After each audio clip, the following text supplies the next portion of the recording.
এই কালী মন্দিরের সঙ্গে জড়িয়ে আছে বহু অলৌকিক কাহিনী।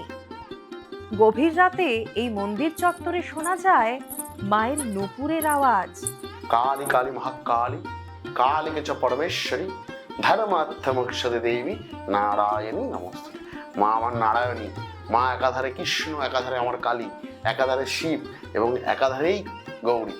1934 সালে মায়ের স্বপ্নাদেশে পূর্ববঙ্গে এক কালী ভক্ত মাকে প্রতিষ্ঠা করে পুজো শুরু করেন।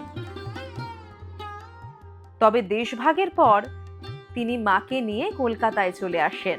মায়ের যে বিগ্রহ, একটা ছোট বিগ্রহ আছে, এটা স্বপ্নাদিষ্ট ভাবে হওয়ার পর মায়ের এই প্রস্তর মূর্তি আসেন এবং মন্দির তৈরি হয়। আমার মায়ের দোকান খোলা, আমার মা কোনোদিন কাউকে ফেরাননি। আপনি মন থেকে মার কাছে কিছু চাইবেন আর মা আপনাকে দেবে না, এটা কোনোদিন হয়নি। মা সতের মা, মা অসতের মা। মা বলেন, আমি তোদের পরিবারের থেকে সর্বসাধারণের কাছে পৌঁছাতে চাই। আমার মহিমা তোরা লোককে বলবি, আমি এখানে বসে থাকবো বাচ্চা রূপে এবং সবাইকে কৃপা করবো এবং কারোর থেকে কোনো টাকা নিবি না।